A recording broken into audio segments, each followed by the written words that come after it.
let's dive into letter grades, guys. Let's go right into that tonight. So let's start with the offense first. Ohio State yesterday had 298 passing yards, 185 rushing yards for a total of 483 yards. That's good enough for 6.4 yards per play, 23 first downs. Their third down efficiency was only 8 of 17, but listen to their fourth down efficiency. They were 3 of 4, and they were 3 of 3 at one time. And then for only one turnover, which was a bad interception on Will Terrible. Howard's part. But then, time of possession, this blew my mind. 35 minutes and 43 seconds to Michigan State's 24 minutes and 17 seconds. I can't remember the last time Ohio State won the time of possession in a football game.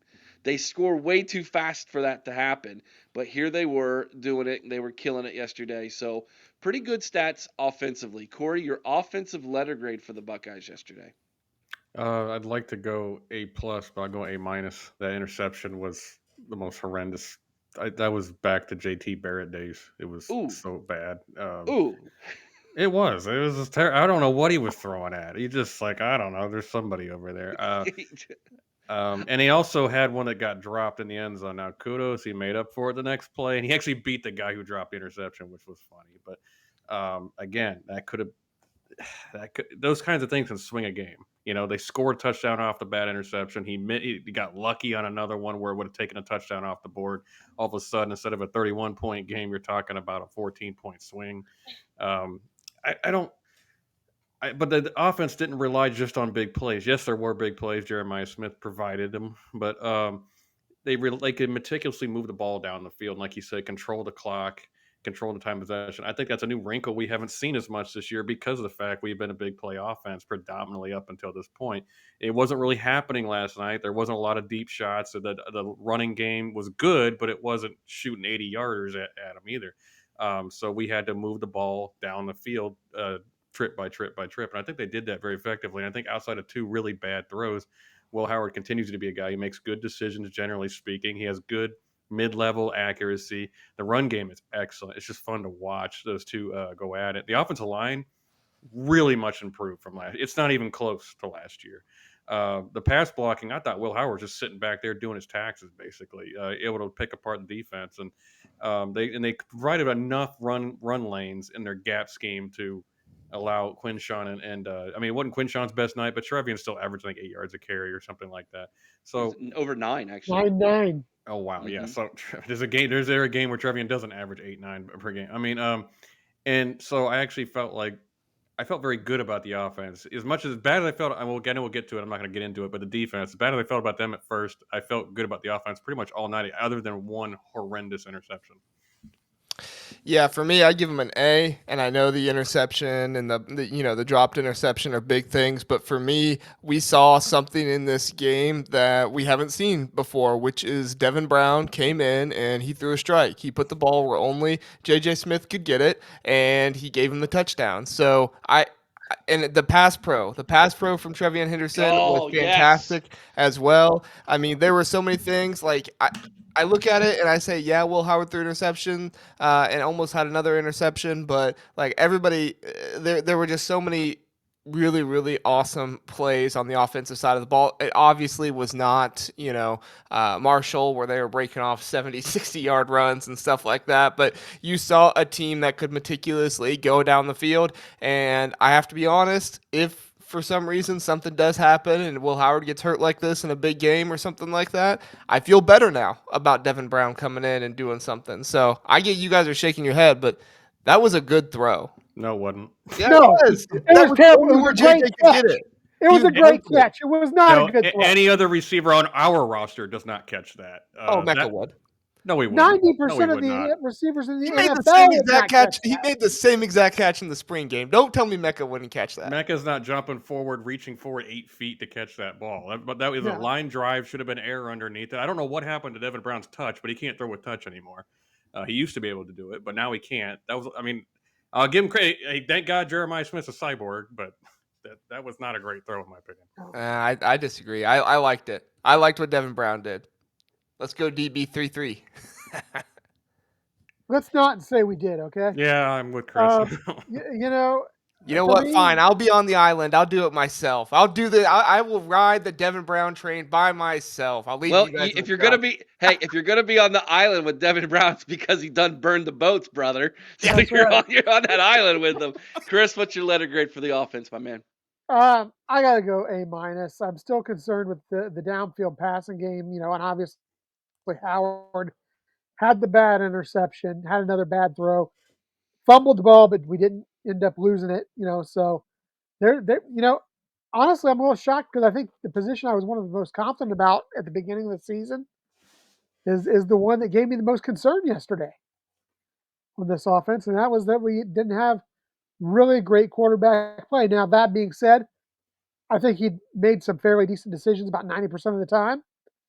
Um, and I'm still going to ride or die with this guy. I think Will Howard is our number one guy out there right now. But I think there's definitely some opportunity to clean things up. Oh, there is zero doubt Will Howard is QB1. Zero. Yeah, It is night and day, and that's what 4 years of college experience will do for you right there. Um, can I be honest? I wanted to see Aaron Nolan, since he got his black stripe removed, me get in the end too. of that game.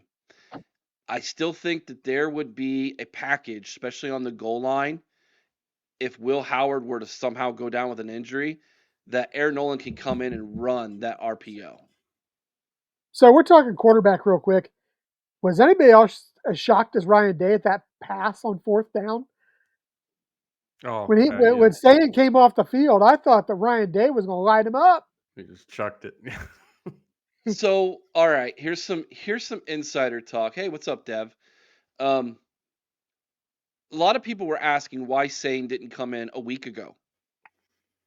And last week he had a really bad week of practice, is what I have been told. So much so he threw several interceptions and a pick six. And if there's one thing we've learned about Ryan Day and his quarterbacks, he doesn't want you to turn the football over. And I think some of the learning curve that Sane is under is he trusts his arm talent more so maybe than what he should at this Mhm. moment, because it's a bigger, faster game than what he's used to in high school. And so these defensive backs are just better. And when you're going up against this defensive backfield every day in practice, it's going to happen. Devin Brown, I think, has that more experience in the program. He's older, and I think Ryan Day just trusts him more. I don't like. Now, what I'm saying is not my opinion. That's just kind of what I'm hearing. Um, but we're talking about the backup quarterback, and with that, did anybody else's heart just about leap out of their chest when Will Howard got smoked and got a face mask in his chest? I thought if he's got broken ribs, this ain't good. This is not good. So Especially going into the next 4 games. Yeah. yes, which is the meat of our schedule, other than Mhm. the last game of the year. So But all you right, know what? He got up just like another dude who got hit square in the ribs that I saw a few years ago. Got up and Justin kept Fields. dealing the next drive. incorrect. He did not get up. He did not come in and throw a dime for a touchdown Touchdown. like No, I Justin Okay. said the Fields next did. drive. I said the next drive he came in and he was still going. He Yeah. didn't let Oh that he yeah. didn't let I that wanted affect it. him and I come out the wanted rest it to of the game. happen. I wanted him to come right back in when they called that timeout. I'm like, put him back in. Let him throw a touchdown. We have Justin Fields all over again, right? That's what they were being very cautious with him yesterday, which tells you what they think about their quarterback room right now. They like it, but there's a lack of confidence in it. All right, let's go over to the other side of the ball. Good discussion. The defense allowed 199 passing yards. However, they only allowed 47 rushing yards, which was great because Aiden Childs can absolutely ball running the football. He's a very athletic quarterback. I thought keeping them under 50 yards rushing was a massive win for this defense. However, 199 passing, don't be afraid to put the cornerbacks up on the line of scrimmage. Inside the goal line, guys. My gosh. We're playing 10 yards off and it's a Mhm. first and goal. Yeah. That one I don't understand. Um, let's go. 246 total yards is all they let up. 4.9 yards per play, which is a huge win because they were over 10 yards per play going like in midway through the second quarter. Like that ain't good. So they really changed some things midway through the second quarter moving on. They gave up 13 first downs. Michigan State was only 2 of 9 on third down and 0 of 1 on fourth down. They possessed the ball, like I said, for 24 minutes and 17 seconds, and they did have 3 turnovers. And whether those turnovers were caused by the defense or Michigan State just coughing it up or getting lucky they didn't call face mask on the one where they punched it out of Aiden Child's hand, you know what? Sometimes luck comes to those who are good. Just happens. So I'll take it. I'll take them any way I can get them, and I'm not going to apologize for them. So that being said, we'll go with you again, Florida Cory, your defensive letter grade from yesterday. I'll go B minus. It started out rough, but they cleaned it up. Obviously, they're playing a little contain and spy on Aiden Child. I actually agree with Jr. Aiden Child he's raw, but he's very very talented, and I Yeah. actually think he throws a good ball overall. Except when he throws a screen, but he cannot throw a screen pass for some reason. He almost had Simon almost picked one, and then Burke got the one. But I felt like he wasn't not yet. He will in time, but not yet. He can't throw people open. But people were just sitting wide open in the zone. It seemed like for a while there in the first half. I thought Iggy was getting cooked a little bit early on. Nobody likes to throw at Burke for obvious reasons.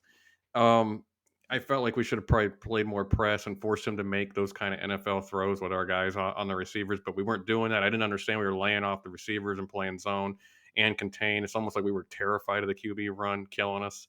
Um, that being said, they did button up, and when they got far enough ahead, they could pin their ears back, and you saw the defense line start to get after them a little bit. There's a lot more pressure in the second half. They cleaned it up. The yards per play, as Eric pointed out, went down over time, and the linebacker play is scaring me. It's like up and down. Sometimes it looks okay, then at times they're way out of place in position. It looks like Cody Simon made the linebacker play of the game with the fourth and That one fourth and stop. one stop. Yeah, I was so you know what? It's funny when that play happened and went helmet to helmet. I was like, please, if you call targeting, I will throw my computer out the friggin' window. Because it's like everybody in the group chat with me is like they're not reviewing it, are they? It's like no, but I don't trust football anymore because it's like you tap them on the helmet, they call something. But thankfully they did the right thing, no call. And but other than that, Styles started out slow. He got better as the game went on, but man, he started off like he did last week. And Arvo Reese, shockingly, playing early on and played a lot of snaps.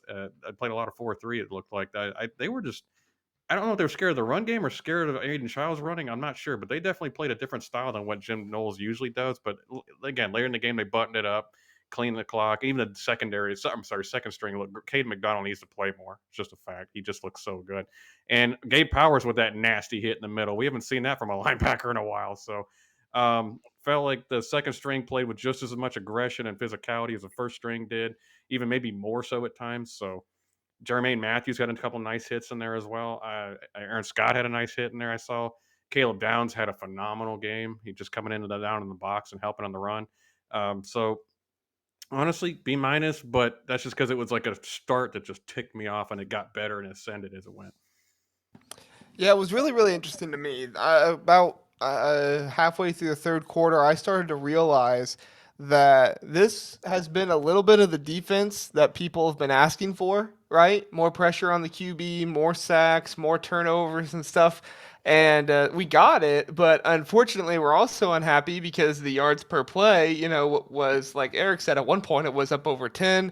I think after the first 4 drives, it was about 8 or something like that. So at the same time, you're like, I hate seeing them get this much yardage, but at the same time, they're getting off the field and they are getting negative plays by sacking the quarterback. And JT had a sack, Sonny had a sack. I think Caleb Downs got held, but he Mitchell would have had Melton. a sack. Yeah, I mean there was a lot of really good stuff like that happening, but it was just in the back end. You mentioned it, Cory. Igbinosin was getting cooked a little bit, and so it really made me think. Is this defense either or, right? Is this defense, we're going to let you get the small plays, but we're going to make you mess up and you defeat yourself? Or are we going to pin our ears back and get aggressive? And you might get a 15-yard gain, but guess what? 2 plays later, you might fumble the ball because we're going after it. You might get sacked because we're pinning our ears back coming after you, and we just have the better players. It was really, really interesting to me. I wish they would just marry the two. I don't know how you do that, but Jim Knowles, you're a mad scientist. Just do it. I don't. I don't know how else to say it, but I think overall I give them a B. The first 4 drives were concerning. I do like that they got off the field with the turnovers, but I also look at that and say our secondary should be better. Our secondary should have done better in coverage and not so much in the run game and stuff like that because I think Lathan Ransom and Caleb Downs were good and that kind of stuff. But at least in the coverage, and I can't say too much because Denzel Burke also got an interception. So like I can't go below a B. B might even be too low for me, but that's what I'll stick with. Yeah, I was the one the most critical in the defense when we started, and I went with a B. I didn't go as low as Corey did. I think that they are doing some things right. Obviously, they did get home the quarterback 4 times this time, 7 tackles for loss. Um, how about Mitchell Melton? A sack and a half yesterday. That was nice. CJ got a half sack. So I agree with Corey that we definitely need to get Reese in the game more. We need to get McDonald in the game more. I think we need to get Gabe Powers in the game more. That guy is playing very well when he's getting opportunities. Um, and I think you're going to find a hard time keeping those guys off the field. Um, but overall, I thought the play of the defense, like I said, disappointed in. I think it's a disappointment more not of what they did, but of what I expected them to do.